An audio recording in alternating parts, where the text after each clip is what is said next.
এইবাৰ জনগণে কৈছে যে ভাল যিসকল প্ৰাৰ্থী আছে উপযুক্ত সেইসকল প্ৰাৰ্থীক আগবঢ়াই দিব লাগে যাতে অসমত গুণগত ৰাজনীতিৰ এটা পৰিৱেশ তৈয়াৰ হয়। গান্ধীজীৰ যি পঞ্চায়তী ৰাজ ব্যৱস্থা য'ত গ্ৰাম স্বৰাজৰ কথা কোৱা হৈছে তাত কোৱা হৈছে যে ভাৰতবৰ্ষ বা অসমৰ ৮০%তকৈ বেছি মানুহ গাঁৱত থাকে। সেইকাৰণে দেশৰ ৰাজ্যৰ এটা জাতিৰ মূল আত্মাটো জীয়াই আছে গাঁওসমূহত, প্ৰাণ জীয়াই আছে গাঁৱত। সেইকাৰণে গাঁৱৰ মানুহৰ প্ৰকৃত উন্নয়ন যেতিয়ালৈকে নহ'ব, গাঁৱত যেতিয়ালৈকে যোগাযোগ ব্যৱস্থা, স্বাস্থ্য, খোৱা পানী, শিক্ষাৰ প্ৰকৃত বিচাৰ যেতিয়ালৈকে ৰাইজে প্ৰকৃত অধিকাৰ নাপাব তেতিয়ালৈকে উন্নয়ন সামগ্ৰিকভাৱে সমাজৰ উন্নয়ন কেতিয়াও হ'ব নোৱাৰে। সেইকাৰণে অসম জাতীয় পৰিষদে আমাৰ নিৰ্বাচনী ইস্তাহাৰত কৈছো যে আমি গাঁৱৰ মানুহৰ হাতত আমি স্বাৱলম্বনৰ পথ দিব খোজো। গাঁৱৰ মানুহক প্ৰকৃত অধিকাৰ দিবৰ কাৰণে আমি আমাৰ নিৰ্বাচনী ইস্তাহাৰত কৈছো সপোনৰ পঞ্চায়তী ৰাজ ব্যৱস্থা প্ৰতিষ্ঠা কৰি স্বচ্ছ নিকা অতি কাৰ্যক্ষম এটা ব্যৱস্থা গঢ়ি তুলিবৰ কাৰণে আমি সকলোৱে চিন্তা চৰ্চা কৰি আহিছো।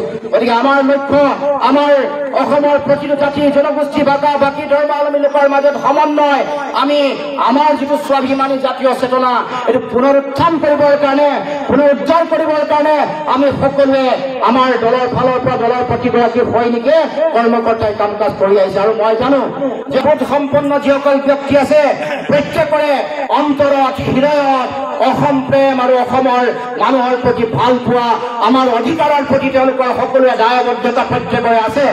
বিভিন্ন কথা বতৰা আমি দেখিছো যে আমাৰ সমাজখন সাম্প্ৰদায়িকতাৰ নামত বিভাজন কৰিবৰ কাৰণে বিভিন্ন অশুভ শক্তিয়ে বিভিন্ন ষড়যন্ত্ৰৰ কূটকৌশল অব্যাহত ৰাখিছে।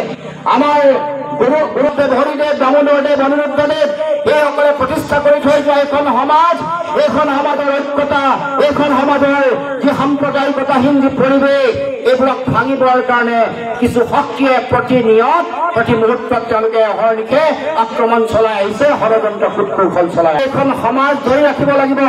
আমাৰ সমাজৰ সমন্বয় আৰু আমাৰ ঐক্যবদ্ধতাৰ যিটো ঐতিহ্য এইটো ধৰি ৰাখিবৰ কাৰণে সকলোৱে আমি চিন্তা চৰ্চা কৰিব লাগিব।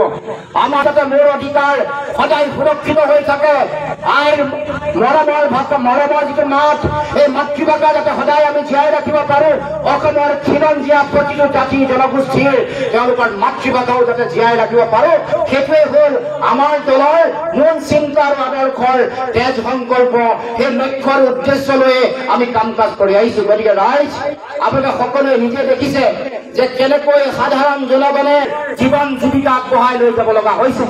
খোৱা বোৱা সামগ্ৰী দি জুইচাই দাম, সেই দামৰ কাৰণে 180% খোৱা বোৱা বস্তুৰ দাম বাঢ়িছে। পেট্ৰল ডিজেল চিলিণ্ডাৰ দাম কিমান বাঢ়িলে আপোনালোকে সকলোৱে জানে। 440 আৰু 450 চিলিণ্ডাৰ দাম 1100 কেনেকৈ তৎক্ষণাৎ পাৰ হৈ গুচি গ'ল আপোনালোকে সকলোৱে দেখিছে।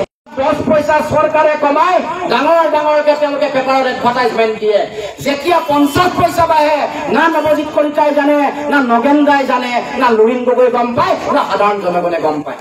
গতিকে ৰাইজ এই যে তেওঁলোকৰ যিটো চৰকাৰখনৰ যিটো ভূমিকা, তেওঁলোকৰ যি ধৰণৰ তেওঁলোকৰ কাম কাজ সেইবোৰৰ পৰা ৰাইজৰ নিজৰে অভিজ্ঞতা হৈছে। ৰাইজে গম পাইছে যে কেনেকৈ চৰকাৰ চলি আছে, কেনেকৈ সমাজ চলি আছে। আমাৰ ওচৰত ব্যৱসায়ীসকল আছে, তেওঁলোকে গম পায় যে এতিয়া তেওঁলোকে ব্যৱসায় কৰি আছে নে তেওঁলোকে GST অফিচলৈ যোৱা তেওঁলোকে কেৰাণীৰ ভূমিকা পালন কৰিব লাগে, এই কথা তেওঁলোকে গম পায়। গঢ়লৈ উঠিছিলে 5,000 কোটি টকা এতিয়াও পাবলৈ বাকী আছে আমাৰ ঠিকাদাৰসকলে।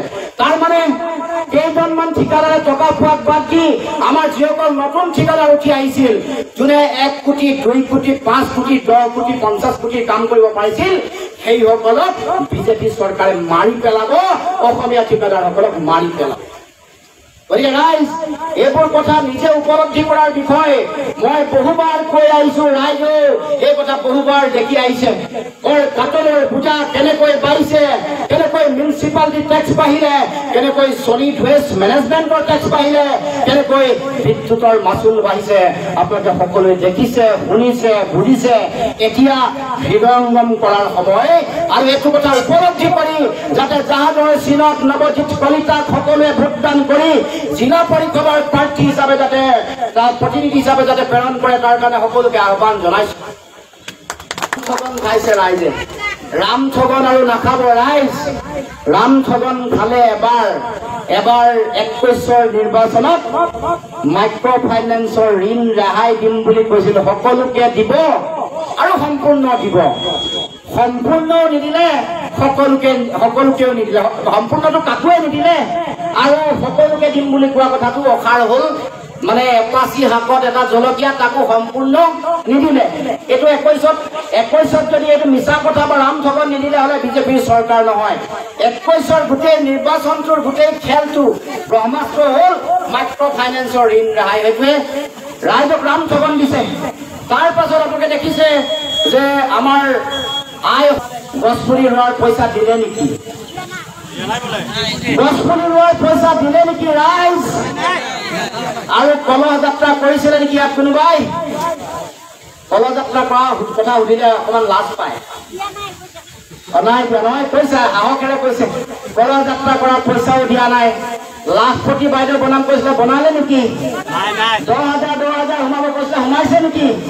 এতিয়া এইকেইদিন ইলেকশ্যনৰ মডেল কোড অফ কণ্ডাক্ট ভাঙি পিনে তেওঁলোকে ট্ৰেইনিং দি আছে আৰু কৈ আছে যে আপোনালোকৰ একাউণ্ট চেকাউণ্টবোৰ যদি বন্ধ হৈ আছে খুলি দিয়ক, পঞ্চায়ত নিৰ্বাচন গ'লে পইচা হুৰহুৰকে সোমাব বুলি কৈছে।